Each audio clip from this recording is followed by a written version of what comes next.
Hello and welcome back. I'm Christina. I'm doing my best and results may vary. This is episode 3, and today I'm going to be talking about my pregnancy and birth story. Um, I again will be referring to my outline to make sure that I hit all the points that I want to share today. But this is a hard story and it's a long one. It does lead to my first official diagnosis 7 years after that mystery illness that we discussed in episode 2. So if you've not seen the first 2 episodes yet, I would encourage you to go take a look at those. They're not very long. Quick disclaimer, this is based on my lived experiences and it's not medical advice. It's just my story told by the person who lived it and who survived it out of stubbornness.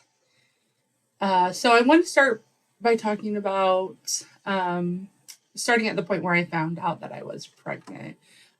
So when I found out I was pregnant, I had taken a home pregnancy test. I was planning on breaking up with my boyfriend. I had in my head rehearsed what I was going to say to him.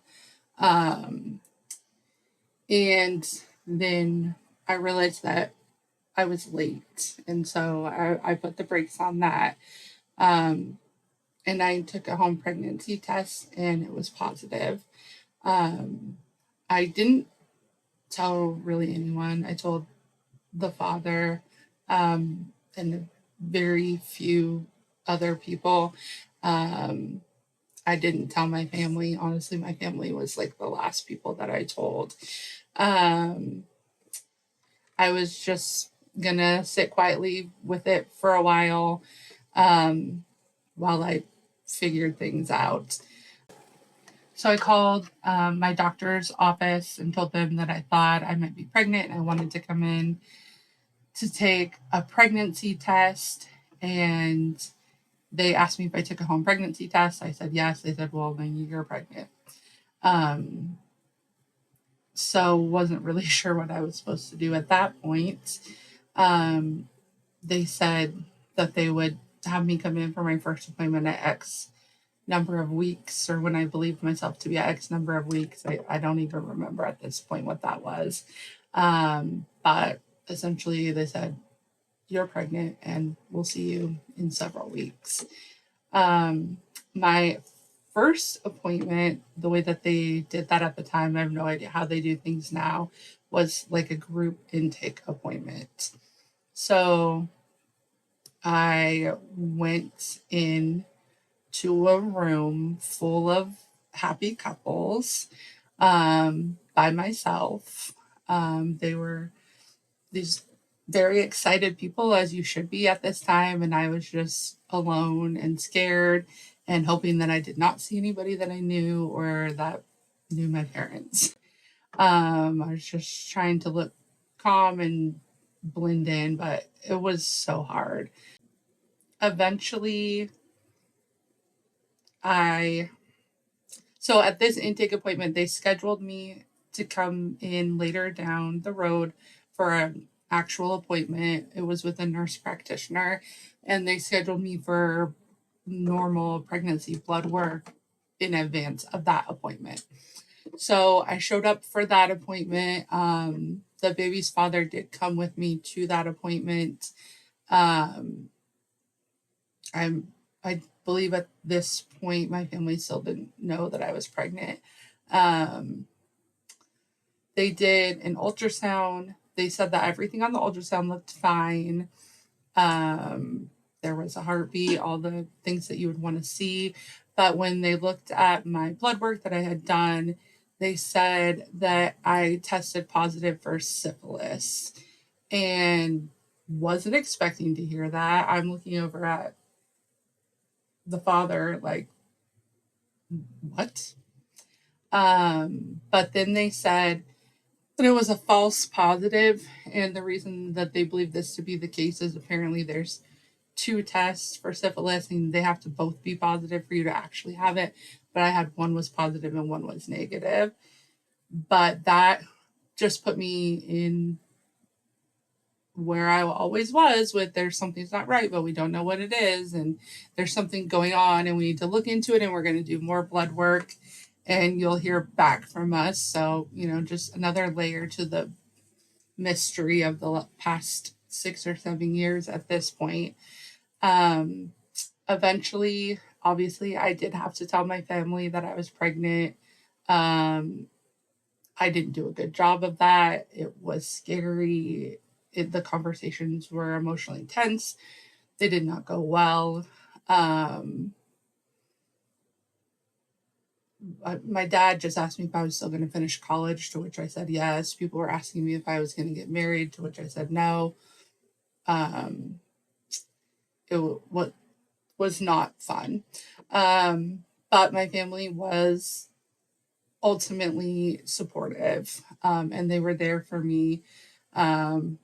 But it was rough and our relationships were strained during this time, and just a lot of like hurt and betrayal on all sides. At this time, the baby's dad was also trying really hard to isolate me from my family. And obviously my family didn't think too highly of him. So I felt like I was in this constant tug-of-war. If I was with my family, he was blowing up my phone. If I didn't answer, he would freak out. It was very unhealthy. My family's like, don't answer, which they were right. But I felt very stuck. My family was trying to support me in the best way that they could, that they knew how, and he is trying to isolate me from my only support system while providing me no support. Before I even knew I was pregnant, I was sick. The minute I got out of bed, I would throw up, and it would just continue. Throughout the entire day, there was nothing cute or enjoyable about my pregnancy from day one. I was assured that only happens at the beginning of the pregnancy. Spoiler alert, that was not my case. I threw up until the day I delivered. It never got any better. It was like having a horrible stomach flu the duration of my pregnancy. I was trying to work, but I was having to call off to work. Eventually, I just couldn't work anymore. I was throwing up at work. I was a waitress at the time. I was running to the bathroom to throw up. I tried working at a department store. I worked in the shoe department, and I was constantly running in the shoe stock room to throw up. It was not glamorous. And I'm also in college at this time, so I'm running out of class to throw up. So I made sure I sat close to the door. Classmates are knocking on the stall like, girl, are you okay in there? Thinking maybe I had a little too much fun the night before.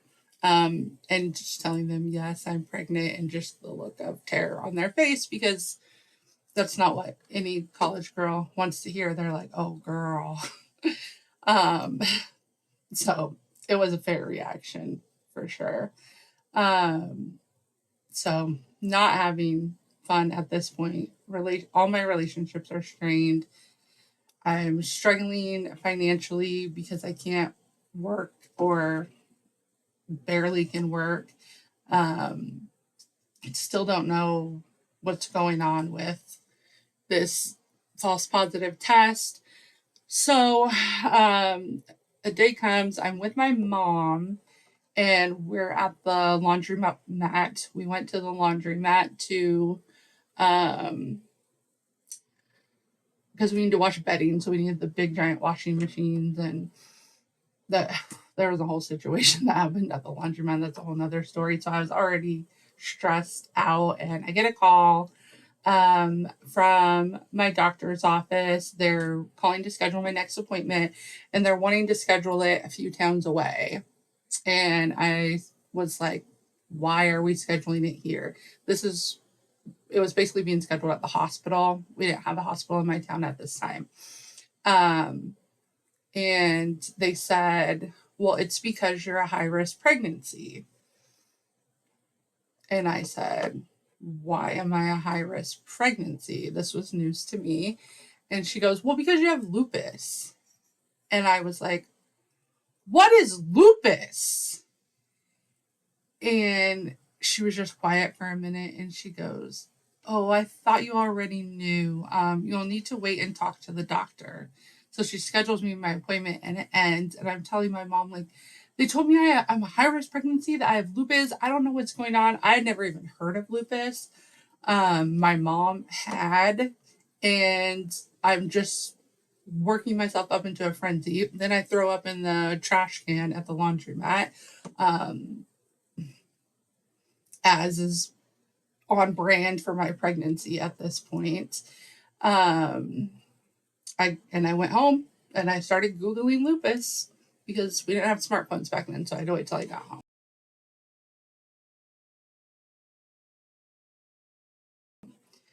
home. So after that, it was a whole new ball game. I started seeing a high risk specialist that was at the hospital a few towns away. And when I went in with my first appointment with him, instead of being in an exam room, he took me into his office and he showed me in like the books where how to diagnose people with lupus. And there's like, I think at the time they said there was like 16 markers. If you have X number, then you get a diagnosis. So lupus is very difficult to diagnose. Most people that have it will tell you it took a really long time. It's not like there's this one test, you're positive, negative, you have lupus. And so he said that I had several of the markers, but these symptoms could be pregnancy induced. So we needed to wait and see how my body recovered after the pregnancy, what markers were still there before I could be diagnosed with lupus. So at this point, they were saying that I had a lupus-like syndrome. But I was high risk. I started going in for weekly appointments. They did an ultrasound at every appointment. At a certain point, I was going in 3 times a week, all the way 40 minutes away. Then that's without traffic. And this is the Bay Area, so there's almost always traffic. I'm sick as a dog. Very difficult for me to drive myself there. My health issues are escalating. My kidneys are starting to fail. I'm spilling tons of protein in my urine. I'm developing preeclampsia. I've got blurry visions. I have migraines. They tell me at this point, due to how sick I'm becoming, that it's unlikely that I would carry to full term. My grandma was going to have a baby shower for me, and we talked and decided to cancel the baby shower because we were very concerned that I wasn't going to bring home a baby. So at this point, my relationship with the baby's father is continuing to be very unstable. We're constantly fighting. He's cheating all the time. Other women are reaching out to me. He lies about basically anything a person can lie about. He has liabilities. We're on again, off again. I'm considering us broken up. He's telling people we're not. It's a whole hot mess. I didn't want to be with him. Like I said, had planned on breaking up with him before I got pregnant. Once I found out I was pregnant, I felt like I had to stay with him for the baby's sake.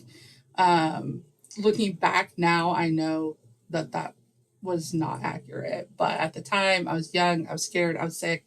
I just felt like I had no options.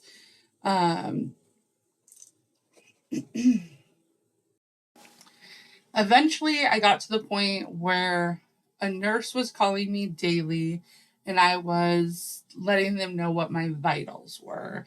And the nurses kept telling me that my vitals were not good, and I needed to go to the hospital to labor and delivery to get checked out. Again, this is quite a ways away. I would go. My mom would keep driving me out there. I would go. They would monitor me, keep me for several hours, let me go home. Within a day or two, I'd be back. This is on top of my regular appointments. So finally, my doctor said, we can't do this anymore and you need to be admitted. So I was at my appointment that day. He said, we'll do your appointment, and then I need you to go down to labor and delivery. I'm going to call and tell them you're coming. We're going to admit you to the hospital until you deliver, and you're going to be on bed rest. So at 32 weeks, I was admitted for bed rest. The hospital was under construction at the time, so my window was blacked out. I couldn't get up and move around. I couldn't go outside. My mom asked if she could just push me outside in a wheelchair. They said no. I had to stay in the bed, and I felt like I was in a jail cell. My daughter's father is calling and fighting with me. I'm crying. I'm just laying there, just so depressed. And the nurses are asking if I'm okay and do I want to talk, and I'm just like, no. I couldn't even articulate to anyone that what I was going through if I wanted to. Additionally, on the day that I was admitted, when the doctor said go down to admit you, her father had driven me to that appointment, and we're walking out of the appointment. I'm supposed to walk down to labor and delivery. I sit down on a bench for a minute to compose myself before I go check myself in, and he just says, okay, well, bye. And I was like, you're just leaving me here? He's like, yeah, I got stuff to do, bye. And he just left me there, didn't even walk me in, see me be admitted, just left me there. So I just sat there and cried. I called my mom and let her know that I was being admitted. I asked her later if she could bring me a suitcase with some things in it, which of course she did, but that feeling of abandonment was terrible. So I was in the hospital on bed rest. My mom would come see me. She was probably there every day. My sister was a teenager at the time in high school. She would come see me. My dad was working all the time. My daughter's father really wasn't coming to see me. He was just calling and fighting with me on the phone. Some of my friends would come and hang out with me a little bit here and there, but overall, it was very isolating time. While I was in the hospital, I was hooked up to monitors at all times, and I would have a button that I was supposed to press when I felt the baby kick so that I could monitor the kick. So there was a morning where I felt a really big movement and then nothing. For quite a while, I wasn't feeling any movement at all. So I called my nurse and I told them, I haven't felt my baby move all morning. And they said, well, the monitors are picking up movement, so everything should be fine. And I was uncharacteristically assertive for how I was at this young age. And I told the nurse, I don't care what those monitors show. My baby's not moving. I want an ultrasound right now. And so they brought in a portable ultrasound, and lo and behold, baby was not moving. They buzzed my stomach with like a loud noise that usually would startle the baby. Nothing. I'm not an expert on this, but apparently babies like practice breathing in amniotic fluid, and there's movement from that. That wasn't happening. So there was no movement at all. I stayed very calm because in my mind, I thought if I start panicking, they're not going to inform me of what's going on. So as they're still trying to get the baby to move, I said, can I make a phone call? They said, yes. I called the daughter's dad and told him I may be delivering this baby today by emergency C-section. I called my mom. I said, you need to get here now because I might be delivering this baby today. So my mom came right away. They still had not been able to get the baby to move. My mom and sister were there. They took me down to the ultrasound area to get a more high quality ultrasound. Baby was still not moving. They asked my mom to give me like a candy bar and a soda and try and get some sugar in my system to see if that would stimulate the baby to react. It did not. So they said, okay, someone's going to come and take you back up, and we're calling the doctors on call to let them know that this baby is not moving. So they pushed me out to the little waiting area. I'm sitting there. My mom and sister are with me. We're waiting for someone to come and escort me back up to my hospital room. There's all these women that are there for their regularly scheduled ultrasound. And this is where I had my breakdown. And I was just sobbing. And I just kept saying, why won't my baby move? Why won't my baby move? And looking back, I know for a fact I terrified all of those poor women sitting there waiting for their ultrasounds. But I felt like it was my only moment that I had to myself without a doctor hovering over me, that I could let out what I was feeling. And I was just thinking, like, I went through all this and I'm not even going to have a baby to take home because I don't deserve that. And I was just like pleading with God, please don't take this baby from me. So they came and they take me back up. I get back in my room. They had talked at this point about life flighting me to another Bay Area hospital that has the NICU. Or I guess it's not life flighting, but sending me by helicopter. I'm back in my room and I just see a full medical team literally running down the hall to my room. And they said, we don't have time to get you in a helicopter. This baby needs to be delivered right now. They canceled all their pre-scheduled C-sections for that day. And they literally took me on my hospital bed that was in my room. They didn't even have time to get like a gurney or anything. Took it straight into the operating room.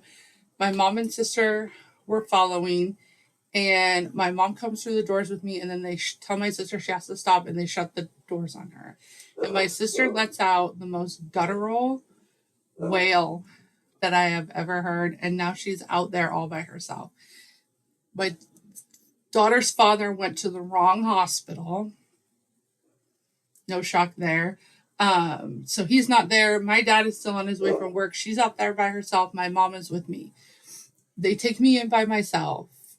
And I say, can my mom come in with me? And they tell me, no one can be in here because you need to understand that this is highly probable to be a stillborn. And so I'm by myself. Well, a nurse or someone working on the operating room staff didn't realize that. They had already put my mom in scrubs and were bringing her in. And the doctor was so frantically preparing for the C-section that he just basically said, whatever, let her in. I was so relieved. And so my mom comes in with me and I'm like, just tell me Bible verses. And she's trying to tell me like everything's gonna be okay, the baby's gonna come home with us. And I'm just like, I couldn't even hear that. I just wanted to hear scriptures. So my mom's she's panicking herself, and she's like, I couldn't even think of any Bible verses, and my mom knows the Bible better than anyone I know. But so my mom's telling me Bible verses. They've prepped me that there's a good chance that this baby is going to be stillborn. She comes out, she's alive, she's breathing. They do this, and then she's gone. They whisked her away. All they told me was that she was breathing. I still obviously have to be closed up. I have to go to recovery room. They take the baby. I tell my mom, go follow the baby. And then I'm in recovery room. My mom comes in and tells me, look who's here. And I look, and the doctor on staff that night, just doing her rotation for the nursery, is my pediatrician that I had my entire life. And I felt so relieved that this is the doctor here that's watching over my baby, someone that I've known as long as I can remember, that knows me, that knows my medical history, that knows everything, is here with my baby. That was God's hand in my life, for sure, no doubt about it. So she was born, she was breathing. She weighed 2 pounds, 12 ounces. She was breathing on her own, but very tiny. So they did have to put oxygen on her because basically she couldn't be expending any energy. She had to go into an incubator, and she had a round the clock one nurse dedicated to her. They basically said, let's get everything settled, then we'll transport you to the NICU hospital. And then it kept being one day at a time because she was doing so well. And they didn't have a lot of babies in the nursery, so they were able to provide her the care that she needed there. But it was constantly like, we may have to move her, we may have to move her. And they never did, thank God. But she was there in the nursery. Obviously, she couldn't be brought out of the nursery. I could not go to the nursery because I was recovering from an emergency C-section. They give you a wristband. Generally, the father gets a wristband, the baby gets a wristband. Those are the people that can see the baby. So I told them to hold the wristband for the father. He finally comes. They put the wristband on him, so now he can go see the baby and take someone with him to go see the baby. He comes, he sees the baby, he leaves. As soon as he walks out the door, he cuts off the wristband and throws it away, and he's gone. Now no one can go see my baby. So I'm having to tell the hospital what happened, because now there's a safety risk. They're just sitting there in a trash can, the wristband that allows people access to my baby in the nursery. There's crazy people out there. So they had to come in, cut the baby, go to the nursery, cut the baby's little ankle band, put a new one on, give me a new one, and I have them give that one to my mom. He's lost that privilege at this point. And then my mom is able to go see the baby and take people with her, and she had a digital camera and she's taking videos and photos, and they bring them back and they're showing them to me, and I'm just crying. And my dad says, what's the matter? And I said, well, everybody gets to see my baby except for me, which I was relieved that they could go be with my baby, but I wanted to be with my baby. And that just stirred up my dad's protective instincts. And he said, they can't tell you can't see your baby. I'll wheel this whole damn bed in there. And then I'm just like, calm down. I understand why I can't see my baby. I'm okay with it. I'm just emotional. So then we had to talk my dad off the ledge. But she ended up spending a month in the NICU because she had to be 4 pounds before she could come home. And it took her a month to get up to 4 pounds so that I could take her home. In the meantime, I'm still super sick. I'm exhausted. I'm there with her in the nursery as much as humanly possible. When I had to go home without my baby, I would not wish that on anyone. Walking out of the hospital empty-handed, I had a total breakdown in the parking lot. It was one of the worst days of my life. Even though I went back every single day and was there with her all day, I think there was one day that I didn't go because I was just so exhausted. I just couldn't. And when I wasn't there, I'm constantly calling the nursery to see how she's doing. I also had no baby stuff. I wasn't prepared at all. So people were running around getting me baby stuff. A lot of people gave me hand-me-downs. I had no money. There was Walmart sold this teeny tiny set of preemie onesies that were smaller than regular preemie onesies. It was the only thing that reasonably fit her. People bought us a bunch of those. And then we were finally able to bring her home after a month. After she was born, like I said, my health really didn't improve. I saw several specialists. I ended up having a kidney biopsy because my kidneys were still really bad. They would have expected them to quickly recover. Because if you have preeclampsia, the cure or treatment, or I don't know the proper terminology, is delivery. That usually ends the preeclampsia. I was continuing to have those type of symptoms post-delivery. So I saw nephrologist, rheumatologist, had a kidney biopsy, like I said. And at this point, I did receive my first official diagnosis of lupus. Also found out that the reason that she had stopped moving is because, one, the placenta was full of blood clots, and two, it was almost completely detached. And when the placenta detaches, that's it. The baby dies. And they said I had maybe 10 more minutes before it would have fully detached, and we would have had a very different outcome. So as you can see, God's hand was very much in this story, prompting me to advocate for myself in a way that I wouldn't normally have, having the right doctors there, the right staff there, the people to listen to me, my mom there to support me. So many people played a part in that. But getting that diagnosis, later I will also get a diagnosis of antiphospholipid syndrome,